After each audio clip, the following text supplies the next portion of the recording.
Assalamu alaikum, good afternoon and namaste. I am Iqra. And I'm Afreen John, and welcome to the exclusive interview series by South Asia Research Institute for Minorities. Today we are having the honor of interviewing Madam Pushpam Priya Chaudhary. She is the president of Plural Political Party in Bihar, where caste defines the dynamics and thus the outcomes. She launched the political movement Everyone Governors. She pursued Master of Public Administration at the London School of Economics and Political Science. At LSE, she studies political science, political philosophy, public administration, economics, and philosophy for public policies, social policies, and political communication. She did research on effective policies around the world, as well as unsuccessful policies in Bihar and India. In the background of the Bihar Assembly elections 2015, she also conducted primary research on voting patterns and voting behavior in Bihar and submitted a thesis on the party candidates' voter linkage mechanism of accountability and responsiveness. A very warm welcome to Pushpam Priya Chaudhary. Thank you so much. How are you doing today? I hope everyone is staying safe and healthy in your family. Yeah, I'm doing really well. Thank you. First and foremost, we would like to learn about your early interest in politics as well as the events that led to your decision to pursue a political career. I was not interested in politics at all. The interest that you're asking about.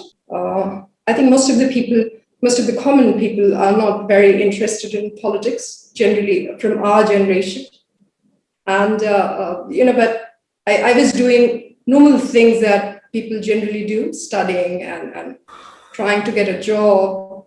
And, for that purpose, I left Bihar. I went outside Bihar to some other state to pursue my undergraduation. And there I saw this prejudice against Bihar, which I found was true to a very large extent. We were not doing very well economically. And, from that period, you can say in a way that I wanted to know why this prejudice was and why were we not doing so great economically. Because when you're in schools, when you study history, you study about Bihar and then you study about India. And then you get to know that we used to be one of the biggest kingdoms in the world. Like you'll hear a lot about Ashok and you'll hear a lot about Chandragupta Maurya. So we have this outstanding history, but that is not the case presently. I wanted to know why is this the case? And that is the reason I came back to Bihar and then I worked in the government for quite some time. And then I left. You can say that in a way I knew why the problem was and is. And then, so probably you can say that's the reason that then later I decided that if you want to change things, if you want to change the prejudice against Bihar, we'll have to do well. We'll have to do economically well. And that is why, I left for UK to study more and to equip myself with all those skills so that I can govern. And then now I'm back. So finally, you are in politics. Yes, finally, yes. Sounds great. Moving to another question. What excites you about having a unique name for a plural party? What are your party's main challenges, goals, and objectives? Okay. The name that we have, the name Plurals, is actually a political philosophy, which means, which comes from pluralism. And, I'll tell you a little about India. I'm sure that you already know.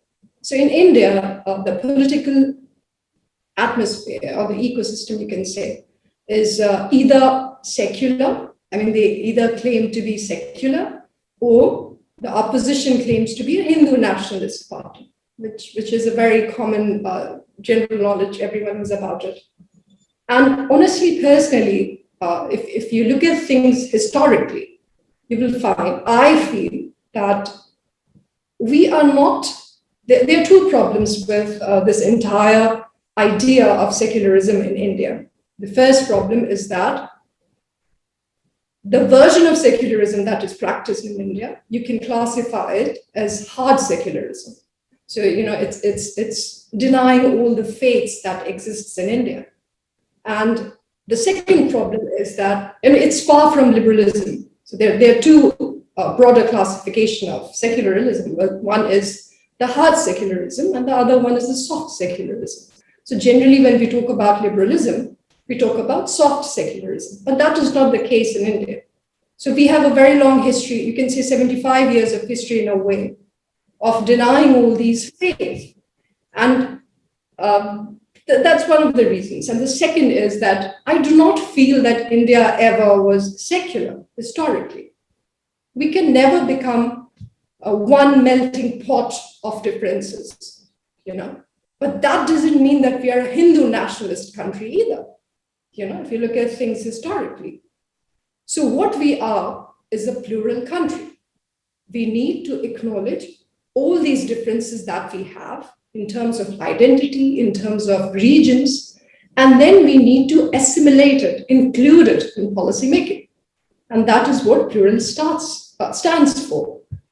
Also, personally, I do not believe in, vertical differences, that vertical differences that are there. I think in the era that we live in, we have the one thing that is challenging for the country, for the economy, are the horizontal differences.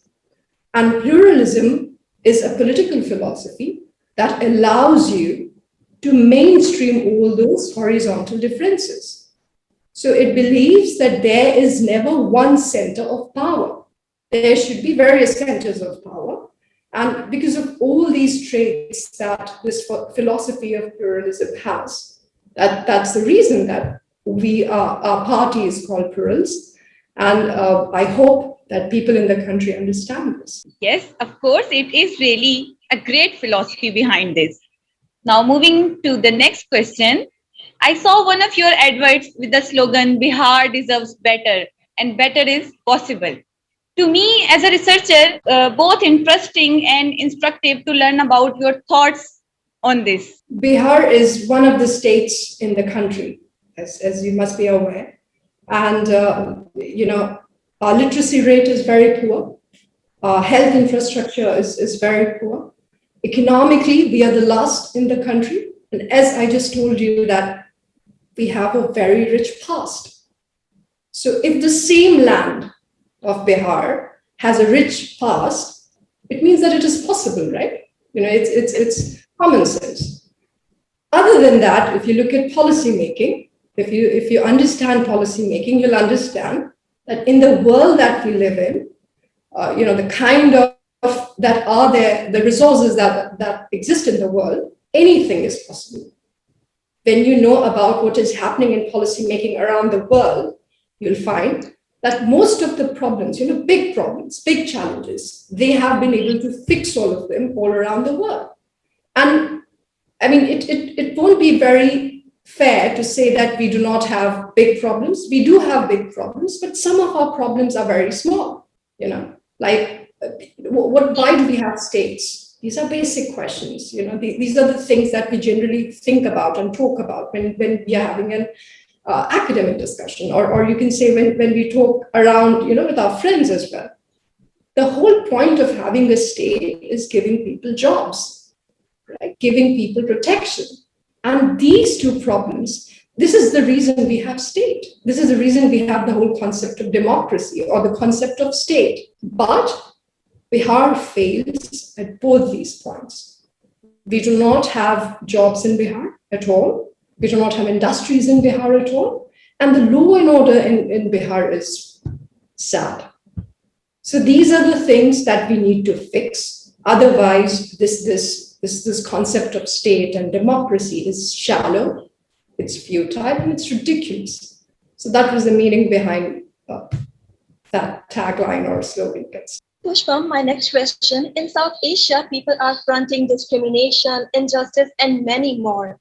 How we can keep our society peaceful and harmonious, sustaining peace requires, and what kind of leadership? The leadership needs to be very moral. That's it.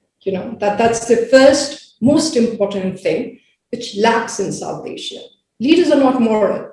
Morality is nowhere in politics. It's just that you have to grab power. They have this twisted sense of power that, there's a chair which is somewhere and you have to attain it.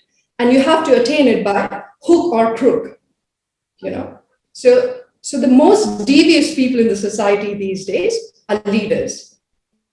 So that should not happen. That should not be the case. The things that you're talking about, harmony. Harmony is a big thing. It has a big meaning. It's a big idea. And to attain that harmony, we need leaders who are absolutely moral and very qualified. Because as you said, we have a lot of problems, harmony being one of them. We are economically deprived, the entire South Asia in a way. We are economically deprived. And to attain all of that, along with harmony, and these are very interrelated things. Like you cannot be economically developed if you are not peaceful within your boundaries, or for that matter, outside your boundaries. So that is how a leader should be. These are the two things in a leader that should be non-negotiable. And it's funny that in South Asia, we never think about these things. It's okay if the leader is corrupt, especially if you look at Bihar. You'll see these leaders who are criminals, nothing less. They're criminals, and they are still contesting elections. They are still winning elections, winning terms, sitting there in the office. You tell me, what policies are they going to make? So that is how a leader should be. Unfortunately, we have probably very few, and probably none, you can say in a way, leaders who are like that. Great. Pushpam, my next question is, keeping in view that South Asia contains a wide range of indigenous cultures, how can we achieve long-term peace and harmony? See, Europe had a history of 100 years of war, and it was all on the basis of religion. They had 100 years of war. And if you look at the development today, they are far ahead than us. Most of the countries in Europe, they are. And we need to make that our goal. Everything that you do, you can say there are different stages of development. And the stage right now, the stage of development that we are in, the South Asian countries are in, first of all, we need to have a vision. We need to have a clear goal. Where are we going? We don't have a clear goal. The only goal that policymakers or politicians, you can say, have is those 5 years goal. How am I going to win the next election? So our countries are moving ahead, but moving ahead without a goal. So we need to first make a goal, and that goal should be live and let live. Let's do better, all of us. Let's come together and prosper as economy, all of us. And as South Asia, all of us have that potential to be one of the biggest superpowers in the world. And we can do that only when we are together. And we are doing well in terms of our economy. And if we are not doing that, if we are not doing well in terms of economy, if we are not solving the problems, the economic problems of our society, we'll not go anywhere. This is what will happen. After 75 years of independence in India, our problems are more or less the same. We are still talking about poverty deprivation. Yes, we are still talking about poverty or capability deprivation. So we haven't achieved much in these 75 years. And it will trouble you more if you know how to make policies. If you are a policymaker, if you are trained to make policies and you come from one of these regions, one of these South Asian countries, it will pain you because you know that these are problems that can be easily fixed. But you also know at the same time that it can't be done because politics, political, social, and economic. You cannot, drive them away. They are all, you can say that they're interrelated. They are all one and the same thing. So if your goal is economic, if your goal is moving ahead, if your goal is development, you need to first fix things politically. And I think that will be a good starting point. You need to get good people in politics. And especially, as you said, that we have various identities.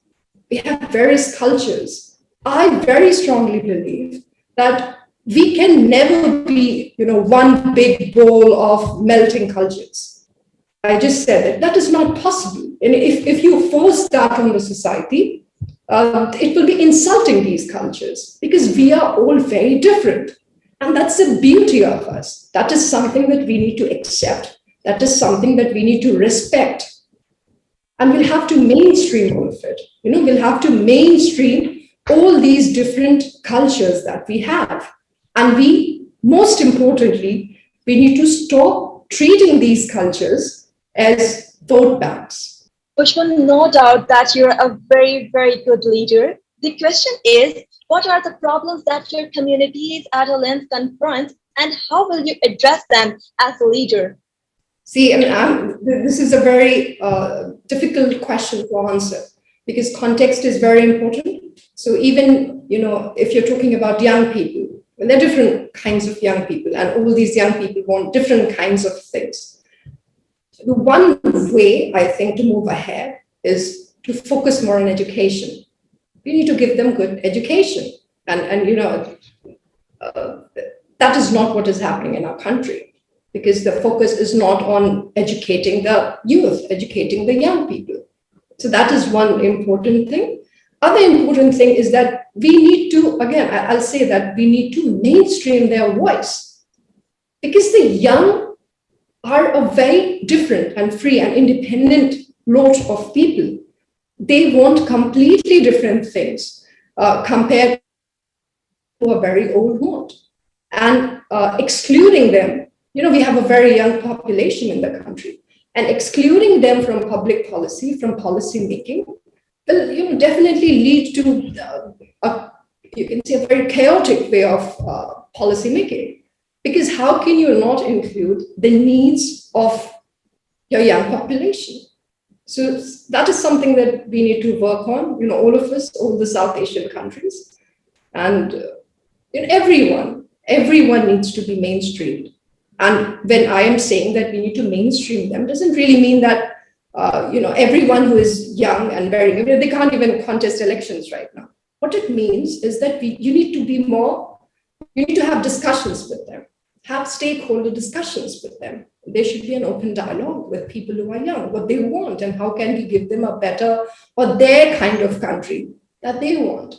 Pushpam, when we talk about South Asian regions, especially religious minorities facing persecution, discrimination, my question is, what recommendation do you have for promoting peace in South Asia and ensuring the protection of its religious minorities?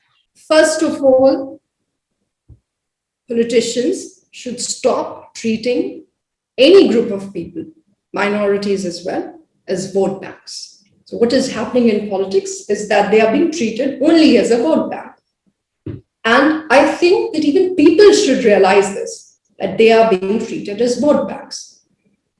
Why am I saying mainstream over and over again? Because mainstreaming people means including them in policy making. And that does not mean making a minority cell or a minority department and you feel that you're done with that. No. It means giving them, those positions which you will probably not give them. Like, I'll give you an example. If you look at these countries in the West, they do not have minorities departments there. They do not have minorities departments there. Why do you need to have a minority department? You need to give them other posts, include them. That is the meaning of mainstreaming. But in India, what happens is that, we have different departments for them. And we have a department for women development. We have a department for minorities. And then, people who are from those groups, they're given these departments. So it's just politics, right? It's not that they do not have health needs. They do have health needs. They do have education needs. So we need to have people in the in active policy making and not just one department. So that is what we need to do first. Also, like, I was telling you that, like, you look at London, for example, you look at Mr. Sadiq Khan. So he is the mayor of London. I mean, he's not, there's not a minority department there, and he's not leading that department. So that is something we need to do. And that goes with everyone. That goes with women. That goes with, the religious groups. So we have Muslims, we have Buddhists, we have Parsis, like we have so many people. And we need to include these people in active decision making. So that is something we need to do. I'm absolutely against this kind of, I call it token policy making, token mainstreaming, where you create, it's like celebrating Women's Day. So we don't celebrate Men's Day, but we do celebrate Women's Day. Like you create one day and then you call it Women's Day, which is, to be very honest, it has a different value in itself. Like, that day we acknowledge the sacrifice of all these women who basically sacrifice their lives so that you and I can sit here and talk today. But that is not what these policymakers are aware of. That is not what these politicians are aware of. They make it one day because women for them is a vote bank. And you'll see on that day the way these political parties function. You will see these big hoardings with women on them, and that just one day, by the way. And then next time when you see their hoardings, you don't see any women on these hoardings at all. So this culture of tokenism in politics needs to end. And that will only happen when people from all these minorities start raising their voices. What we need are pressure groups. Pressure groups are very important, like civil society groups and pressure groups of these different, you can say minority groups. And why we need these pressure groups? Because they will not have a political agenda. We need these groups to exert pressure on the government. And it will be for the betterment of all these different sections that you're talking about, if they do not have to attain a political agenda. It will be more moral, it will be more for the betterment of the society. So we need pressure groups to have those stakeholder discussions. But what I think we need to stop is this tokenism.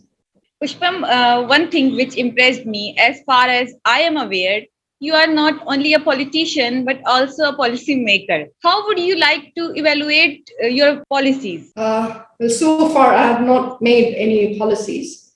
But if I tell you about the plans that I have, the blueprint that I have, the roadmap I have for Bihar and for the country, is that we need to have an economic revolution in the country. I want to industrialize Bihar. We need to industrialize the country very heavily, very, very heavily. Because, these differences that we're talking about, these are troubling differences. I told you earlier that social is not different from political, for that matter, economic. So a lot of policymakers, they have their own way of fixing problems. And my way of fixing this problem of discrimination will be to give people that economic freedom that they deserve. And to give that economic freedom, we need to focus more on setting up industries. If you look at our country, if you look at India, we have a very service sector heavy country. We do not have a lot of revenue being generated by industries. And you look at China. Why is China doing better than the rest of us? That's because they focused a lot on setting up industries. There's another thing. Though my party is called Plurals, our party is called Plurals, and we do acknowledge all these social differences, but I personally feel that social is connected very strongly with individual. If people are doing better, if every person is doing better, all these differences that we talk about, all these differences that worry us, they'll end. Because the first and the most important thing that we need to achieve is to achieve probably a little equal country economically. And once our purchase power increases, once we have jobs for everyone, jobs that pay really well, then people will also get that bargaining power. And things will not be very bad as they are right now in South Asian countries. So, it's been a very long time. Like if you look at India, it's been 75 years.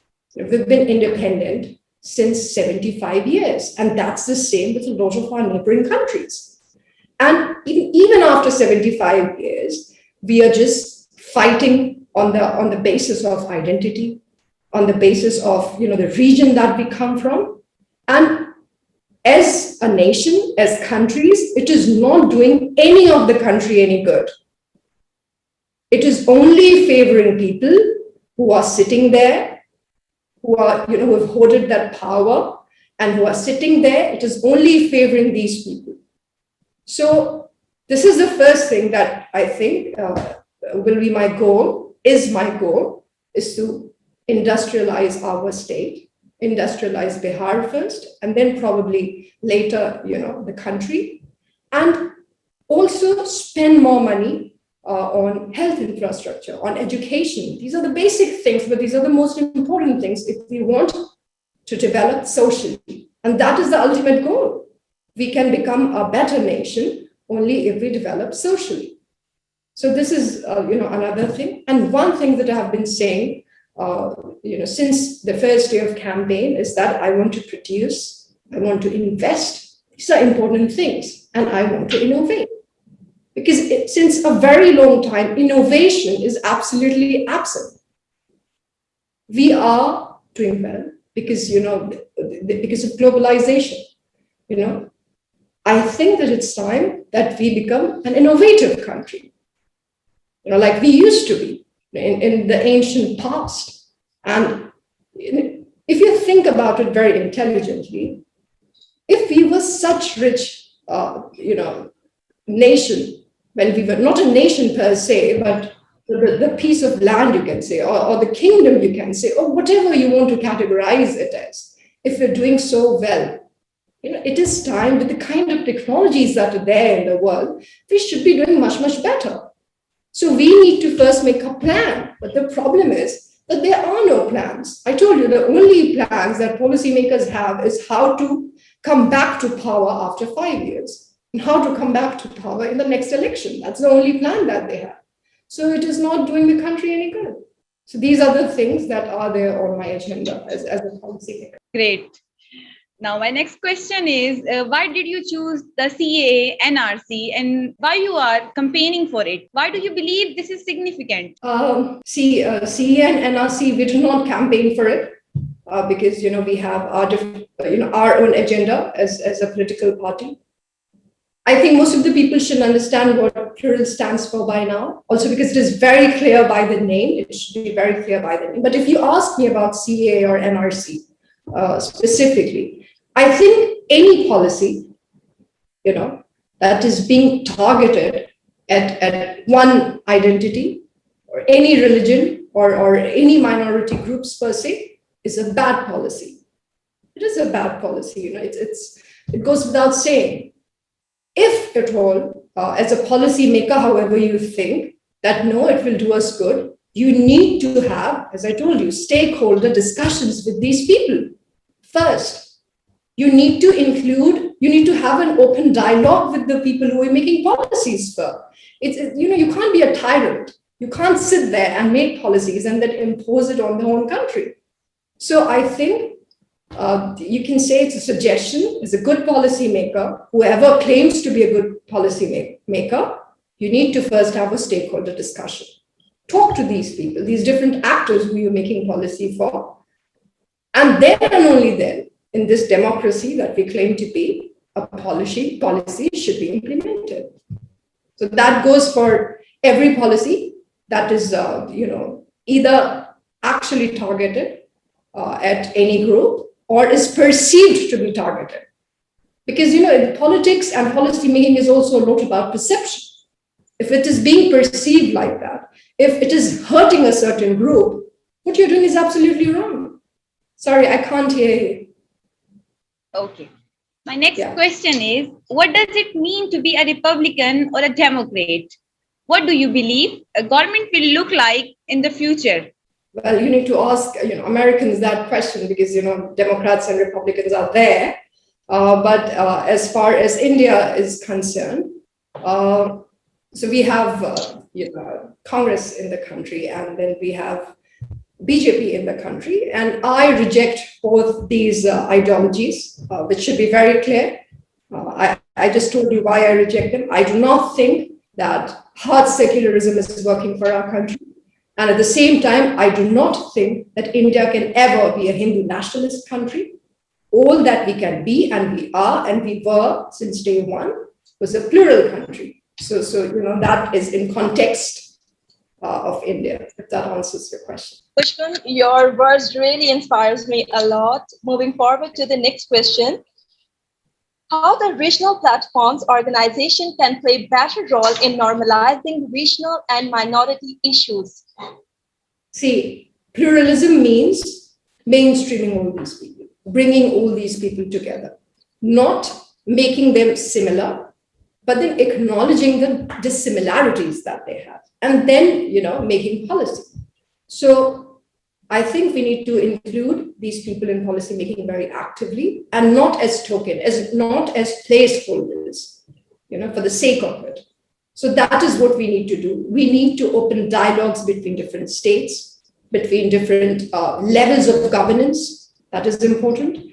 And as you know, that in our country, we have tiers of governance. We have local governance, and then, we have the state government, and then we also have a national government. Apart from that, we have these different states. And if you look at policy making right now, I think all these states need to actively talk to each other as well. Because, we cannot make policies in isolation. Whatever is happening in Bihar will also affect Bengal and UP. Or whatever is happening in their state will also affect us. So we need to work together, more closely in a way, you can say. I understand all these political competition. I get that there is a kind of a political competition that needs to be there. But then if we are civil, if we are, civil people, it also demands that we behave like civil people with each other. But you will see in politics, all these attacks. So there is no constructive criticism in politics anymore. No one is actually criticizing people constructively. What they're doing is they're just getting personal. And people who are leaders should not do that. Because what you are teaching the rest of the country is that, you need not be intelligent criticizer, intelligent critique. You should not do that. What you should do is personally attack people. So we need to get out of that bad habit, immoral habit, and start civil dialogues with different groups, with different states, with different regions, with different identities, if we want better policy making. Day by day, our life influence because we all are passing from the coronavirus. My question is, how should COVID-19's disproportionate effects on racial and ethnic minorities be tackled urgently? We will have to focus on the infrastructure. Our health infrastructure is absolutely poor. What this COVID has done has, it should open our eyes, and it should tell us that we have not been very successful in terms of building that infrastructure, and we need to focus on that. And as I told you, that once you have these infrastructures in place, see, once you're in office, once you make policies, these policies should be applicable on everyone, every individual. And these policies should benefit every individual. We have the health infrastructure, in terms of, not just in terms of COVID, but otherwise as well.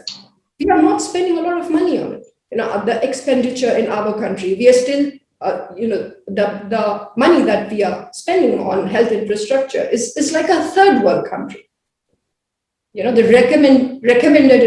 recommended expenditure is 6%, all around the world. But in India, what we are doing, and probably other South Asian countries as well, we are just spending around 1% of our revenue.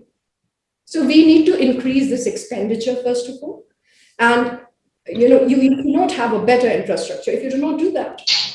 But health and education so far is probably not the concern of the governments here until the day they become a concern. COVID has taught a lot to most of the countries in the world. But I hope they are ready to learn it. I hope, they change their behavior. But even I know, and probably you know as well, that this will not happen. This is not the first time. When we had that Spanish flu, we should have been more prepared. We have better technologies today. We are doing so much better than we were at that point of time. We should always be prepared. That is why we have a state. Otherwise, what's the point of state? Otherwise, why we are paying taxes? But this is something that the citizens need to question. Instead of batting for these people, like I always say, jhanda uthane ki jagah pe. What you should do, you should question these. But why are we paying you taxes then? If you're not prepared. And we were not prepared. And unfortunately, we were not even prepared to handle it. Like our infrastructure was so bad that it is bad. And we need to work on it. It should be single-minded goal. And people, these policy makers, they should work on the infrastructure, and health being one of the most important ones. And to do that, the first thing that they need to do is increase their spendings on the health sector. Moving forward to the next question, hate speech encourage discrimination towards minorities. I saw somewhere that youth is the tomorrow's nation builders. The question is, what role can youth play in reducing hate speech-based prejudice, and what can be done to improve young people's abilities in this regard?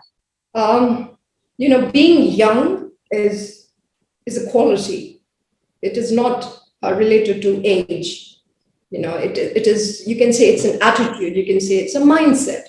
Someone who is very old can still be young. And to the people who are young, who come in that age bracket, I would like to tell them, be an ideal youth. That is the most important thing. And an ideal youth should have certain characteristics. And that is respecting others, first of all. We need to question ourselves. All these people who are making these hate speeches, they need to question themselves. What is it inside them that is making them hate others so much? That's the first question that they need to ask themselves. And, everyone has leaders. Just saying that, I'm leading these people. Everyone is, even dogs have leaders, right? But then we should be different from others. We should be different from other animals, you can say. We are more civilized. And we need to respect everyone. To be very blunt, to be very honest, I'll tell you, if there are people who are making hate speeches, the only thing that I'll tell them is be more civilized. Because if you're not respecting people, if you're not respecting, for that matter, other species as well, you're not civilized. But that is something that you cannot impose on others. That is something which comes with proper education. So we need to focus more on education. See, in the nutshell, I'll tell you, we do not have a plan. None of the South Asian countries, I'm sorry, have a plan. We need to have a plan. Where are we going to go? We need to first make that plan. And unless we have that plan, everything will be, all the policies will be band-aid policy. That's it. Fix the problem when the problem is there. Don't prepare the country for upcoming problems. I told you initially, if after 75 years, if we are still making hate speeches, there is something very, very wrong. And we need to find out that thing. And we need to fix that thing if we really want to go anywhere. And no one else is going to do that for us. We'll have to do it ourselves. The citizens of a country will actively do it. So, yeah. As you are given suggestions, but not the least, what is your message to the youth in terms of progressive society? Be an example. Be a good example. Don't just be young. Be someone who is moral. That's my suggestion for everyone. Everyone who can talk, everyone who's a human being should first be moral. And the one thing that is lacking from our societies these days is morality. This prejudice that you talk about, where does that come from? That comes from lack of education. And we should be focusing more on education. Be interested in education. And education does not mean just getting a degree for the heck of it. Understand things, question things around you. The moment you start questioning things, you will understand that most of the things that you are being told are absolutely ridiculous. And when you start doing that, then you are young. And you can be of any age. And you can be young and you can still be a burden for the country. So don't be that burden. Thank you. Thank you for being so generous with your time. It was great pleasure speaking with you today. But I'm emphasizing on something. A small group of elites has been colonizing common people in South Asia for decades. Perhaps it's past time for us to pay attention on message on the wall. Without justice, no civilization can exist. So act now before it's too late. Peace and harmony is a basic requirement. Peace and harmony can help society to maintain a peaceful and stable order, and they are a requirement for humanity's survival and progress. A world without peace and harmony will undoubtedly come apart, reverting to the jungle phase when the strong prey on the vulnerable. Thank you. Thanks to all of our viewers for taking the time to watch us. We will greatly appreciate your reviews. Take care, Pushpam. Thank you so much. You take care too.